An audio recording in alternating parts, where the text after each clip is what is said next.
नमस्कार दोस्तों, स्वागत है आप सबका डेली निफ्टी एनालिसिस पर। मेरा नाम है चिराग और इस चैनल पर हम निफ्टी और बैंक निफ्टी के इलियट वेव एनालिसिस जो है वो पोस्ट करते हैं रेगुलर बेसिस पे। तो अगर आप इस चैनल पर नए हैं तो चैनल को सब्सक्राइब ज़रूर कीजिए ताकि आपको डेली अपडेट जो है मिलती रहे। पिछले वीडियो में हमने बैंक निफ्टी के 30 मिनट चार्ट में समझा था, यहाँ से जो डिक्लाइन है जिसको हम वेव 3 का डिक्लाइन मान रहे थे, वहाँ पे 1, 2 और 3 हमें कंप्लीट लग रहा था और हमने यहाँ से रिट्रेसमेंट निकाला था ये 23 टू 38% और ये रिट्रेसमेंट जो है हमने इस हाई से निकाला हुआ था, राइट। और यहाँ पे हमें एक गैप अप ओपनिंग के साथ बाउंस देखने को मिला और 38% के आसपास ही 42,840 का बैंक निफ्टी ने हाई लगाया है, राइट। और इसके आसपास ही क्लोजिंग देखने को मिला है।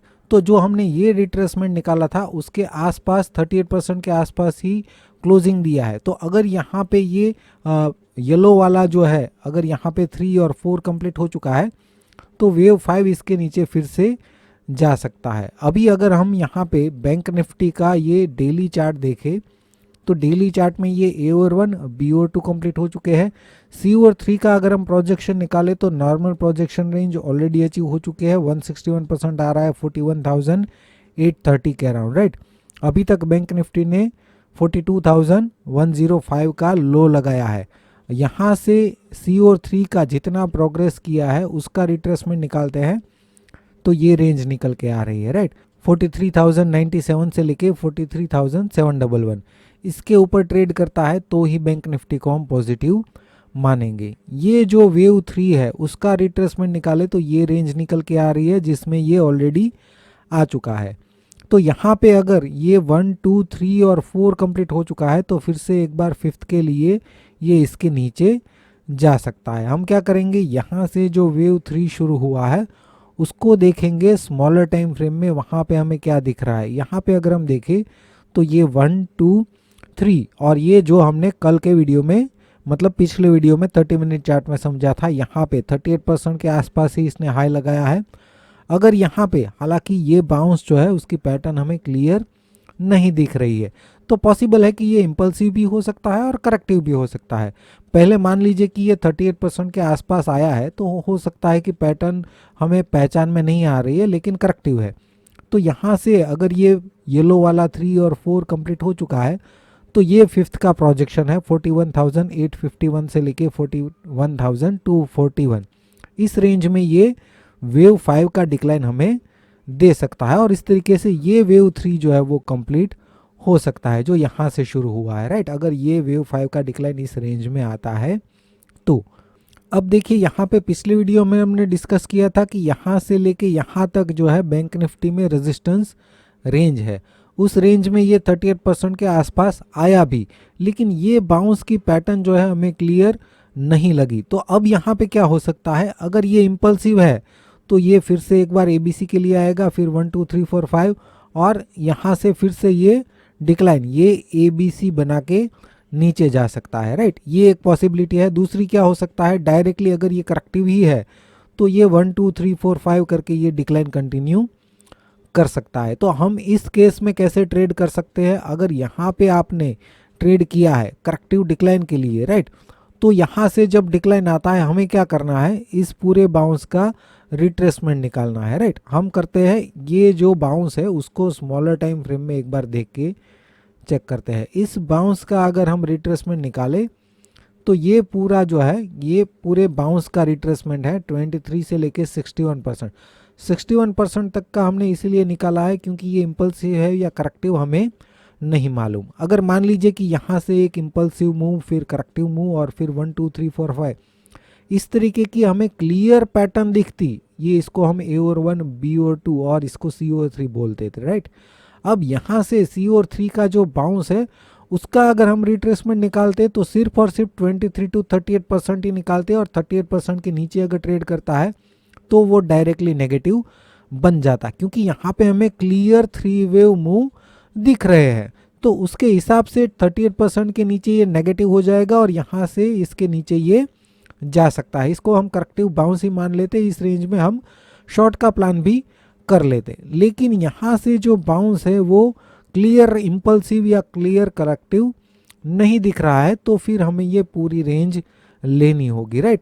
ऐसा भी हो सकता है कि अगर ये 1 2 3 और 4 है तो इस रेंज में से ये 5 का बाउंस कर सकता है, लेकिन अगर ये इम्पल्सिव पूरा हो चुका है तो हो सकता है कि ये 61% के आसपास भी डिक्लाइन दे और फिर बाउंस करे। और अगर ये करेक्टिव एबीसी कंप्लीट हो चुका है तो ये 1 2 3 4 5 यहाँ पे आने के बाद छोटा सा करेक्टिव बाउंस देके ये कंटिन्यू भी कर सकता है, राइट।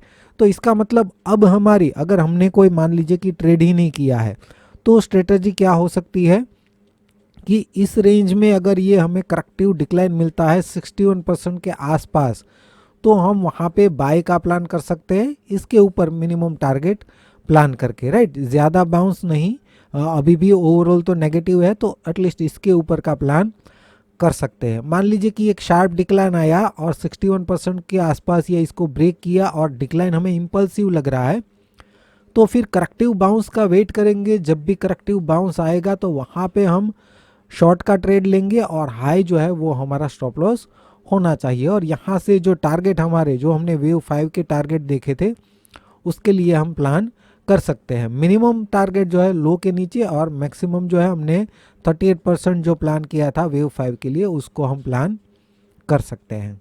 निफ्टी की अगर हम बात करें तो पिछले वीडियो में हमने निफ्टी के 2 आवर चार्ट में समझा था, यहाँ से ये ए और 1 बी और 2 कंप्लीट हो चुका है, सी और 3 जो है मिनिमम प्रोजेक्शन रेंज में ऑलरेडी आ चुका है। हमने यहाँ से लेके यहाँ तक का रिट्रेसमेंट निकाला था और यहाँ से लेके यहाँ तक का भी रिट्रेसमेंट निकाला था, जिसमें ये एग्जैक्टली 23% का ही हाई लगाया है। 19,076 का निफ्टी ने हाई लगाया है और उसके आसपास ही क्लोजिंग दिया है। अभी अगर हम इस सेम चार्ट को फिर से देखने की कोशिश करें तो यहाँ पे 23% पे ही इसने हाई लगाया है। अब ये 1 2 3 और ये 4 है, तो फिफ्थ का प्रोजेक्शन ये आ रहा है 18,690 से लेके 18,450। इस रेंज में वेव 5 जो है, ये येलो वाला वेव 5, मतलब कि ये सी और 3 जो है वो कंप्लीट कर सकता है अगर यहाँ से डिक्लाइन कंटिन्यू रहा तो।